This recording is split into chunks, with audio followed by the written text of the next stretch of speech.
Onder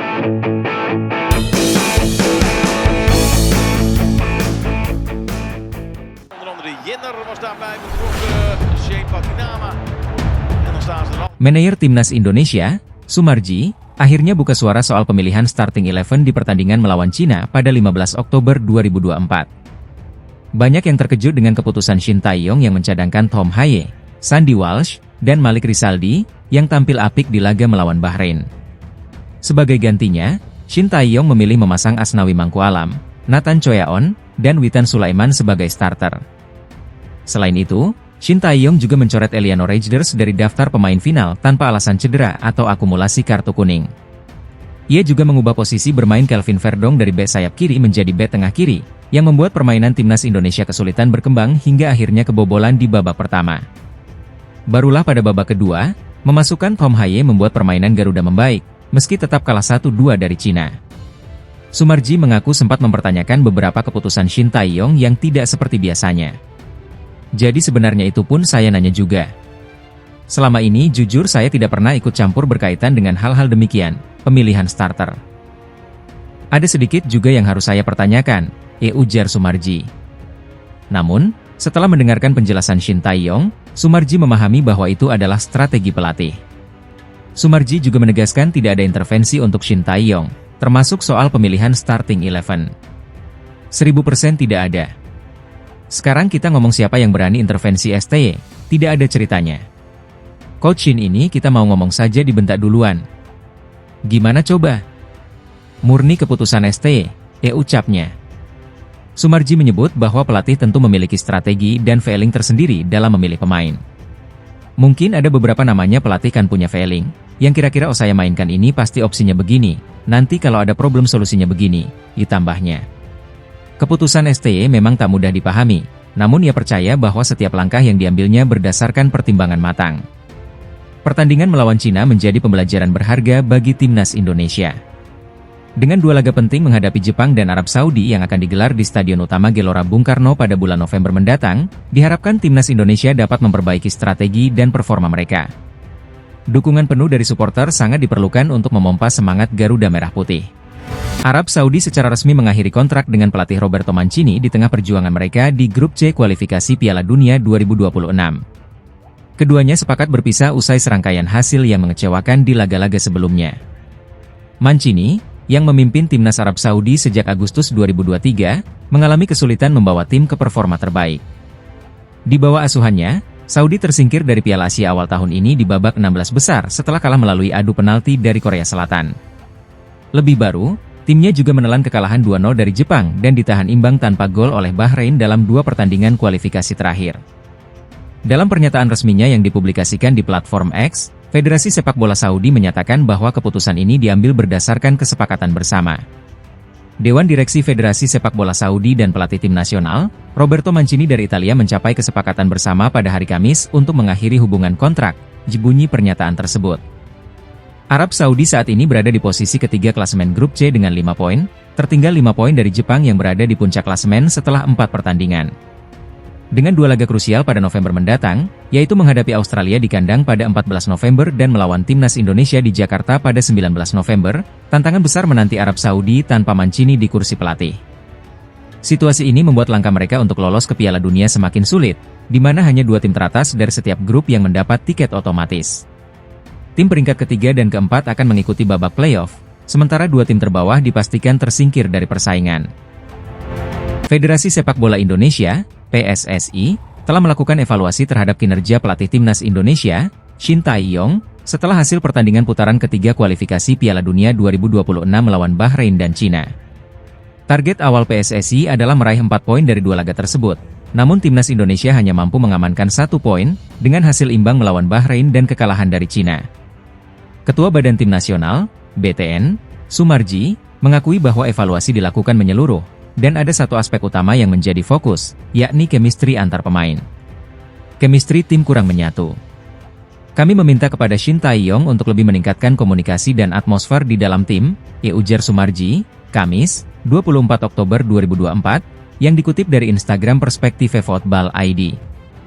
Dengan hasil tersebut, Timnas Indonesia kini berada di posisi kelima Grup C dengan 3 poin, menempatkan skuad Garuda dalam situasi yang cukup sulit untuk melaju ke fase selanjutnya. Pada FIFA Matchday periode November 2024, Timnas Indonesia akan menghadapi tantangan berat saat bertemu Jepang dan Arab Saudi pada 15 dan 19 November 2024. Kedua laga tersebut akan berlangsung di Stadion Utama Gelora Bung Karno, SUGBK, Jakarta. Meskipun demikian, dukungan dari pendukung di kandang sendiri diharapkan bisa memberi energi tambahan bagi Jai Idzes dan kawan-kawan untuk tampil maksimal dan meraih hasil positif melawan dua tim kuat tersebut. Para supporter Timnas Indonesia beramai-ramai mengirimkan pesan kepada bek tengah Elkan Bagot yang telah lama tak dipanggil oleh pelatih Shin Tae-yong. Nama Bagot mendadak menjadi perbincangan netizen di media sosial X pada Rabu, 23 Oktober 2024, sore WIB, saat ia merayakan ulang tahunnya yang ke-22. Bek tengah Blackpool tersebut memang tidak masuk dalam skuad Timnas Indonesia sejak beberapa waktu lalu, setelah terjadi masalah dalam playoff Interkontinental Olimpiade Paris 2024. Namun, para supporter berharap agar Bagot segera kembali ke skuad Garuda. Salah satu cuitan dari akun Xioful berbunyi, "Happy birthday Elkan," diucapin sama akun Timnas. "Ditunggu main lagi sama Timnas ya Elkan." Menariknya, meskipun tidak dipanggil sejak Januari 2024, Bagot terlihat mengenakan jersey baru Timnas Indonesia dalam beberapa unggahan. Supporter pun menyampaikan dukungan agar pemain ini kembali membela tim nasional.